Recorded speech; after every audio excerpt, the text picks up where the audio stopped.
Om Swastiastu. Assalamualaikum warahmatullahi wabarakatuh.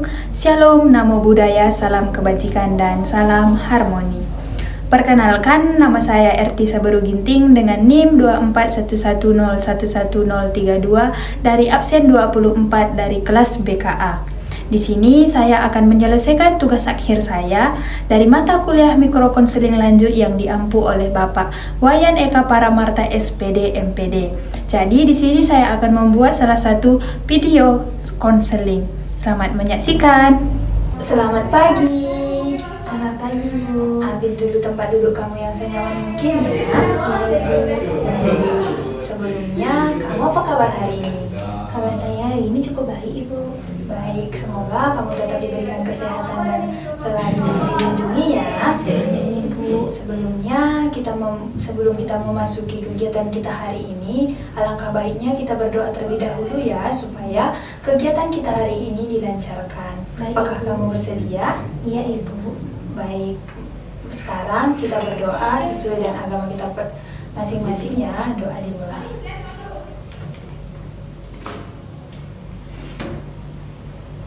Doa selesai. Amin. Terima kasih ya. Sebelumnya perkenalkan, nama Ibu Erti Sabaru Ginting. Di sini saya akan mendampingi kamu di dalam kegiatan konseling kita hari ini. Dan kalau boleh Ibu tahu, nama kamu siapa ya? Baik, Ibu. Izinkan saya memperkenalkan diri ya. Nama saya adalah Pince, Ibu. Baik, Pince ya. Iya, Bagaimana? Kamu kelas berapa sekarang, Pince? saya sekarang duduk di kelas 8, Ibu. Oh, kelas 8-nya. Siapa gurunya? Ibu SP, Ibu. Jadi, bagaimana kegiatan belajar kamu hari ini? Apakah ada mata pelajaran yang paling kamu sukai? Cukup menyenangkan sih, Ibu. Hari ini ada pelajaran bahasa Indonesia, Ibu. Oh, kamu menyukai bahasa Indonesia ya? Kenapa kamu menyukai bahasa Indonesia? Karena saya itu suka membaca, Ibu. Jadi kalau saya suka membaca, jadi materinya lebih mudah untuk saya memahaminya. Baik, bagus ya. Setelah kamu berkegiatan di sekolah, setelah pulang sekolah, kamu biasanya melakukan apa? Biasanya saya beristirahat sebentar, lalu makan. Setelah itu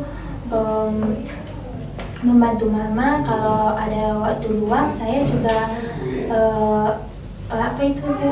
Saya juga beristirahat. Setelah itu saya juga men-scroll TikTok, begitu, Ibu. Bagus ya, ternyata kamu berbakti juga kepada orang tua, itu sangat bagus. Sebelumnya Ibu mau nanya nih, apa sih tujuan kamu datang ke ruangan konseling hari ini? Jadi saya ingin memecahkan masalah saya, Ibu. Memecahkan masalah ya. Sebelumnya Ibu bertanya ya, apakah kamu sudah pernah mengikuti layanan konseling? Ini adalah konseling pertama saya, Ibu. Saya belum pernah melakukan sesi konseling seperti ini.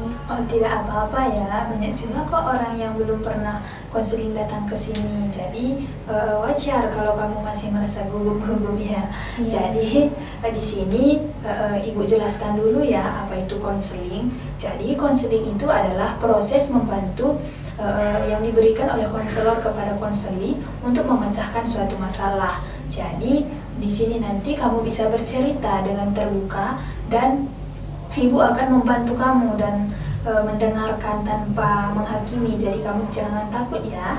Baik, Ibu. Jadi Ibu juga di sini menjelaskan bahwa cerita atau masalah yang kamu ceritakan nanti Ibu tidak akan membocorkan karena di sini memiliki asas, di mana dalam asas bimbingan konseling itu salah satunya asas kerahasiaan. Jadi kamu jangan takut. Jadi kamu cerita yang santai aja apa masalah yang kamu alami. Baik, Ibu.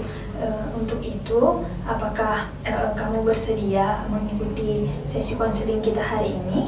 Saya bersedia, Ibu. Baik, jadi jika nanti ada pertanyaan yang menyinggung atau tidak enak di kamu, boleh kamu sampaikan kepada Ibu, dan apa yang kamu tidak pahami boleh kamu tanyakan juga ke Ibu ya. Sesi konseling kita hari ini kita mulai dan mungkin kamu bisa mengikutinya sampai selesai. Apakah kamu siap? Saya bersiap, Bu. Baik, sekarang Ibu meminta kamu coba kamu ceritakan masalah apa yang kamu alami. Jadi akhir ini saya sangat sulit untuk berfokus, Ibu. Oh, kamu sulit fokus ya? Kesulitan fokus apa yang kamu alami itu? Contohnya saat saya ingin belajar Ibu, saya sering sekali kehilangan konsentrasi saya. Oh, kehilangan konsentrasi ya.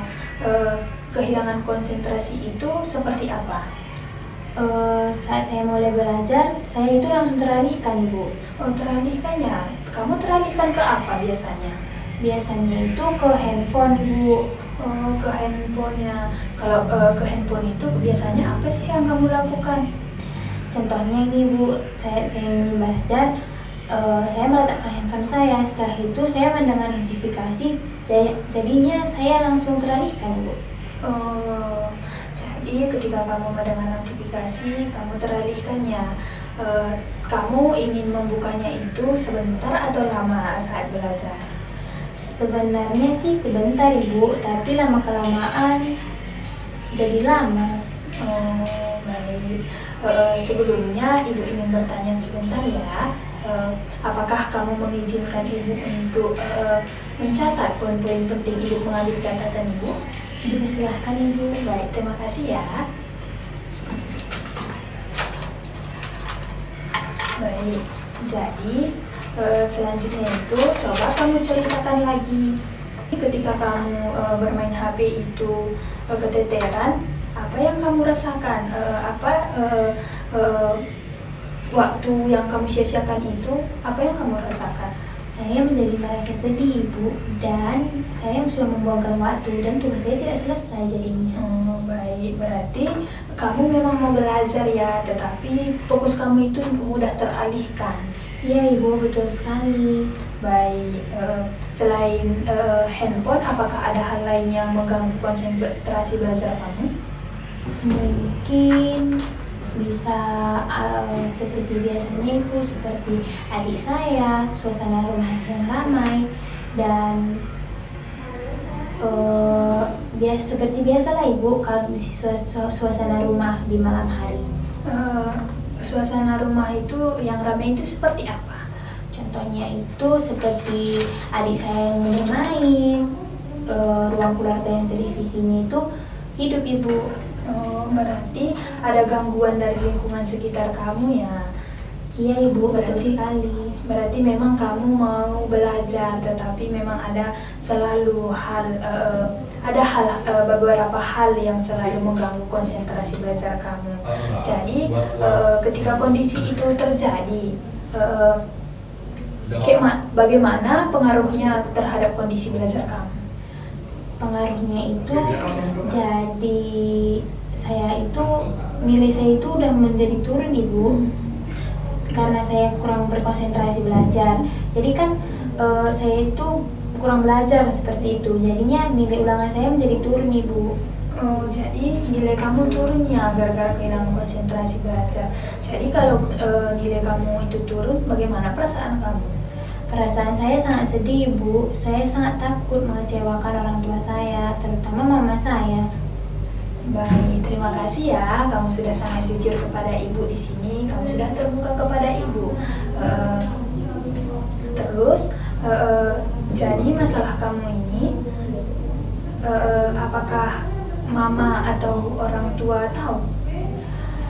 Mereka nggak tahu Ibu. Mereka hanya tahu kalau nilai saya itu turun. Mereka tidak tahu kalau sebenarnya saya itu memang sudah menurun semuanya. Baik. Jadi selama ini kamu menyimpannya sendiri ya seperti itu? Iya Ibu, saya bingung mulai buah dari mana. Baik, terima kasih ya kamu sudah berani jujur kepada Ibu dan kamu juga memiliki komitmen untuk berubah. Jadi kalau begitu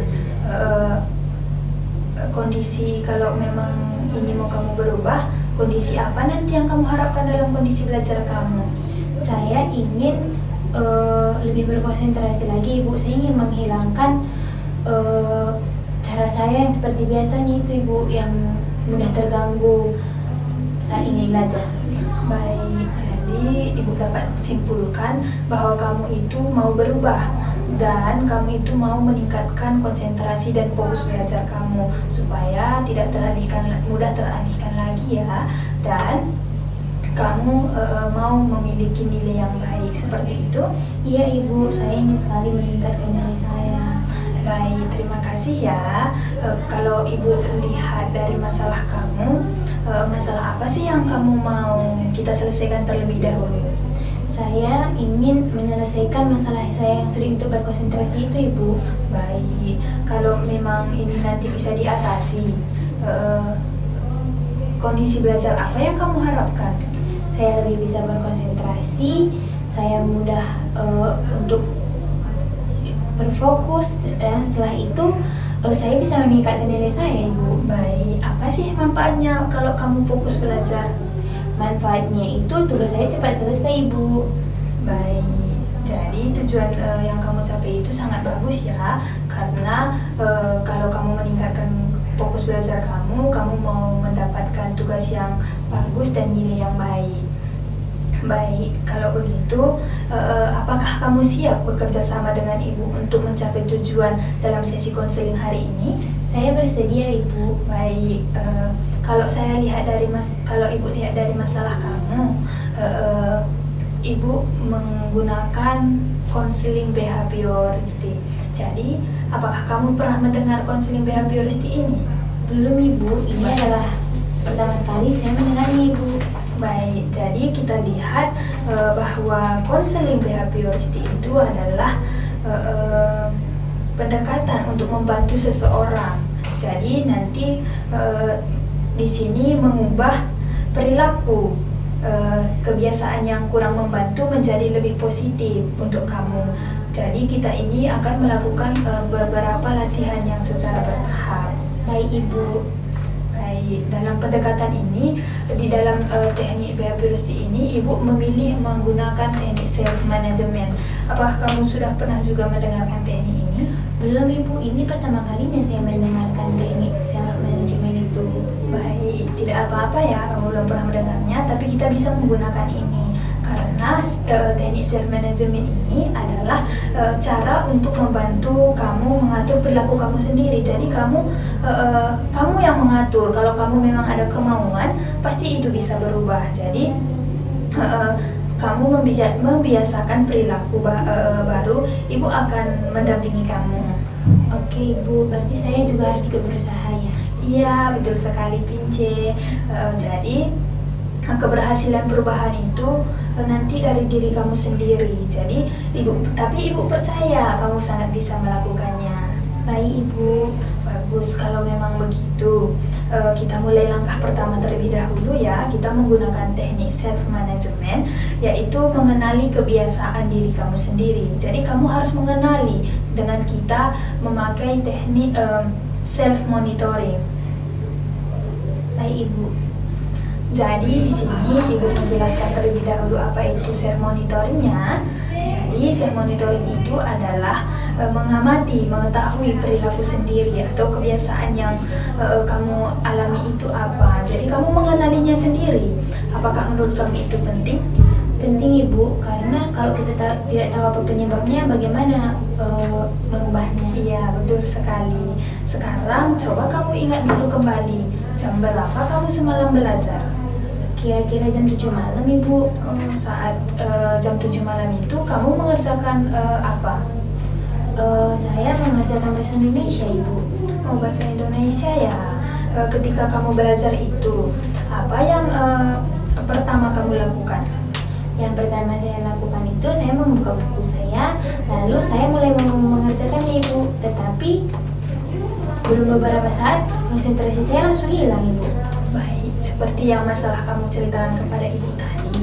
Jadi kamu itu kapan ada niat untuk mengalihkan diri untuk membuka HP?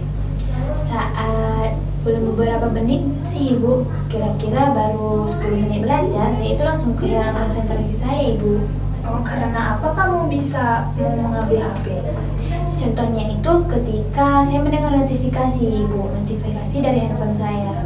Jadi saya langsung mengambil handphone saya Ibu. Lalu apa yang kamu lakukan? Saya itu penasaran apa isi notifikasi itu, ataukah dari teman saya atau dari orang lain, seperti itu Ibu. Baik. Rasa penasaran itu selalu muncul ya di dalam diri kamu. Setelah membuka handphone atau membuka pesan yang dikirimkan oleh teman kamu tadi, apakah kamu langsung kembalikan handphone kamu itu atau kamu pakai lagi? Tidak ibu, saya malah keterusan sampai akhirnya saya lupa waktu. Oh, jadi setelah kita bahas bersama, menurut kamu itu apa yang paling sering memicu hilangnya konsentrasi belajar kamu itu? Mungkin dari notifikasi handphone ya Bu. Jadi sekarang kamu sudah mengetahui dan mengenali masalah yang kamu alami. Jadi ibu mau bertanya, apa sih langkah yang bisa kamu lakukan untuk menghalangi yang mengganggu konsentrasi belajar kamu itu seperti HP tadi? Mungkin saya bisa menjauhkan handphone saya dari saya belajar Ibu. Lalu apa lagi yang kamu lakukan? Mungkin bisa mematikan notifikasi handphone saya juga Ibu. Baik, kamu bilang menjauhkan handphone dan mematikan notifikasi ya. Apakah menurut kamu itu realistis? Apakah kamu nanti tidak tergoda lagi?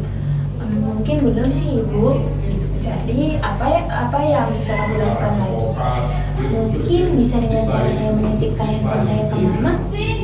Baik, itu mungkin hal yang baik. Bagaimana sih perasaan kamu dengan rencana itu? Mungkin agak terasa berat ya Ibu, tapi saya yakin kok saya pasti bisa untuk mencobanya. Bagus sekali ya. Memang perubahan itu bisa kita ubah secara perlahan, tidak harus langsung sempurna. Tadi kamu bilang masalah kamu itu yang merusak konsentrasi belajar itu ada 2. Jadi sekarang kita bahas tempat belajar kamu ya. Jadi tadi kamu mengatakan kalau kamu itu belajar itu kadang ramai, kadang kamu terganggu oleh suara adik kamu dan televisi di rumah. Jadi apakah menurut kamu itu tempat yang nyaman? Sebenarnya kurang nyaman sih Ibu.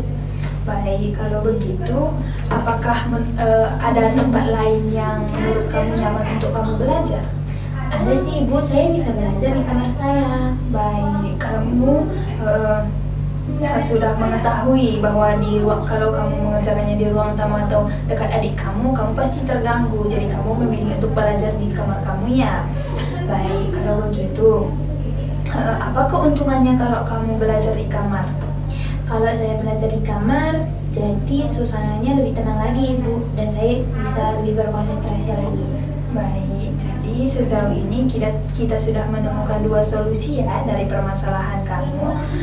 Yang pertama itu kamu menitipkan handphone kepada Mama, dan satu lagi kamu itu belajar nyaman di kamar.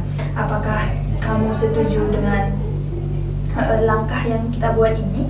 Dengan langkah yang sudah kita bicarakan Ibu, saya sangat setuju. Baik, selain tempat belajar dan HP, apakah kamu sudah memiliki jadwal belajar supaya kamu lebih fokus belajar? Sebenarnya belum sih Ibu. Kalau begitu, Ibu mau bertanya, jam berapa menurut kamu jam belajar yang paling nyaman dan realistis? Kalau jam belajar yang relevan menurut saya itu kira-kira jam 7 malam sampai 8 malam Ibu. Baik, apakah jam 7 dan jam 8 malam itu tidak ada lagi yang mengganggu konsentrasi kamu? Menurut saya tidak ada sih Ibu, karena kan saya belajarnya di kamar, jadi saya bisa lebih fokus Ibu. Dan jam 7 jam 8 itu menurut saya sudah bagus Ibu, agar saya juga tidak terlalu begadang. Baik, kalau begitu Ibu sangat senang mendengar keyakinan kamu. Sekarang kita akan membuat komitmennya.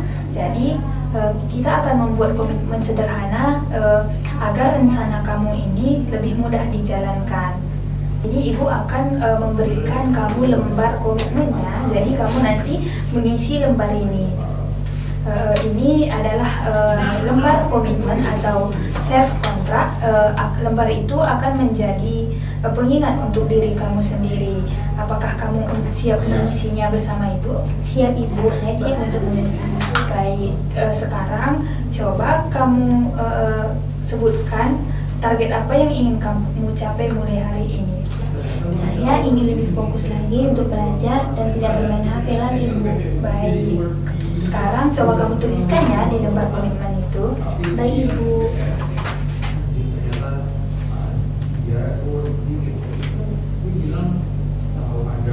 Sudah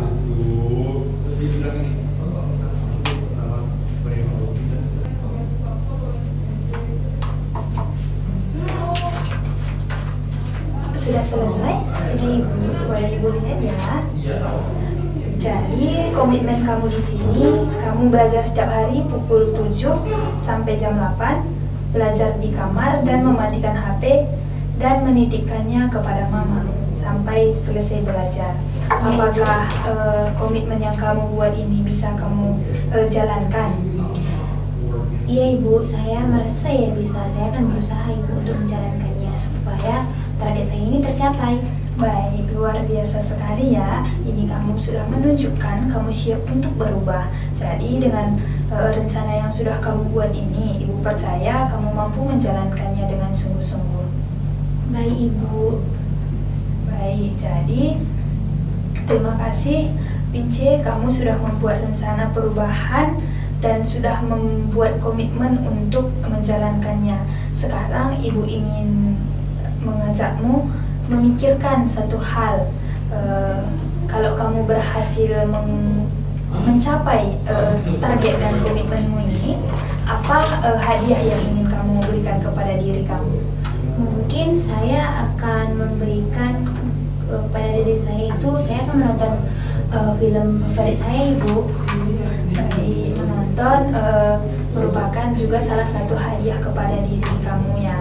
Itu pilihan yang baik. Tetapi kalau mau menonton itu kamu tetap menyelesaikannya dan menyesuaikan target kamu tadi ya. Dengan begitu kegiatan belajar kamu menjadi lebih semangat dan kamu mengingat bahwa kamu nanti bisa menonton setelah belajar. Bagaimana menurutmu? Menurut saya ide yang sangat bagus ya Ibu.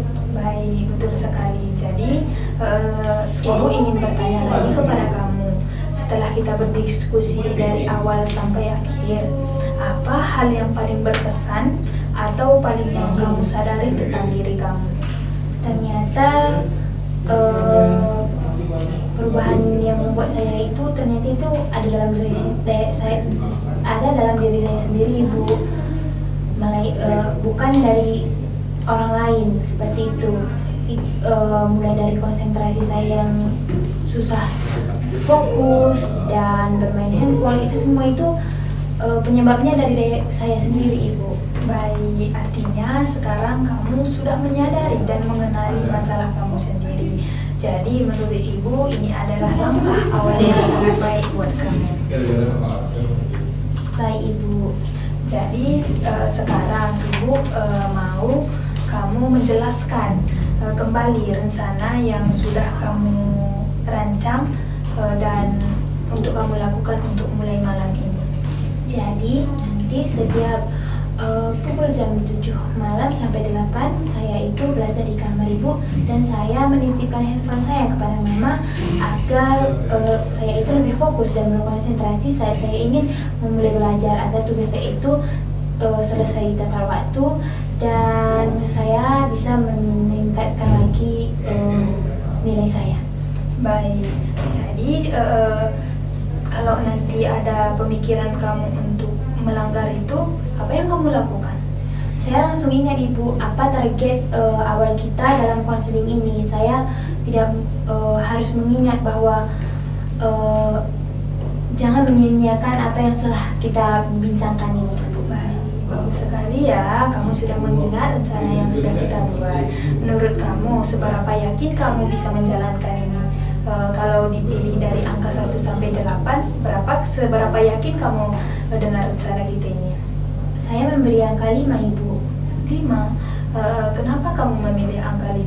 Kenapa enggak 8 gitu? Karena saya yakin Ibu, saya masih bisa berubah gitu. Saya memiliki 5 supaya saya bisa bertahap seperti itu Ibu. Baik, jadi kamu usahakan ya 5 bisa menjadi 7 dan 9. Ya, kalau begitu kamu sudah menunjukkan bahwa kamu itu memiliki semangat untuk berubah. Jadi di sini Pince itu meningkatkan konsentrasi dalam belajar ya, mulai dari menjauhkan HP saat belajar, memilih tempat nyaman untuk belajar, dan memilih jam yang tepat untuk belajar. Seperti yang kamu pilih tadi, jam 7 malam, dan belajar itu di kamar supaya nyaman. Apakah kamu setuju? Baik Ibu, dari cara yang sudah kita bicarakan, saya sangat setuju Ibu. Baik, setelah kamu mengetahui langkah-langkah yang sudah saya berikan, bagaimana perasaan kamu sekarang? Untuk saat ini perasaan saya itu lebih tenang Ibu, karena tidak seperti sebelumnya. Baik, jadi ini kita akan evaluasi untuk minggu selanjutnya ya. Kita akan melihat bagaimana perkembangan Pince setelah menjalani seminggu ke depannya. Baik Ibu, saya bersedia untuk melanjutkan sesi konseling untuk minggu berikutnya. Baik, terima kasih ya kamu sudah terbuka untuk hari ini. Kamu sudah menceritakan apa yang sedang kamu rasakan. Jadi kamu harus tetap semangat dan kamu akan bisa konsisten berkonsentrasi dalam belajar. Baik Ibu, terima kasih kembali karena juga Ibu sudah mau mendengarkan apa yang saya ceritakan dan apa yang saya alami, dan memberikan langkah-langkah yang dapat saya terapkan untuk perubahan dalam diri saya. Terima kasih banyak ya Ibu. Baik Pince, jadi sesi hari ini kita akhiri ya. Kita akan berjumpa minggu depan. Tetap semangat ya. Baik Ibu, terima Baik. kasih. Baik Pince, sama-sama. Sampai jumpa lagi. Baik, sekian video yang bisa saya sampaikan. Semoga video ini dapat bermanfaat, dan jika ada salah kata, mohon dimaafkan. Saya tutup dengan para mesanti. Om Santi Santi Santi Om. Assalamualaikum warahmatullahi wabarakatuh. Shalom, namo buddhaya, salam kebajikan dan salam harmoni.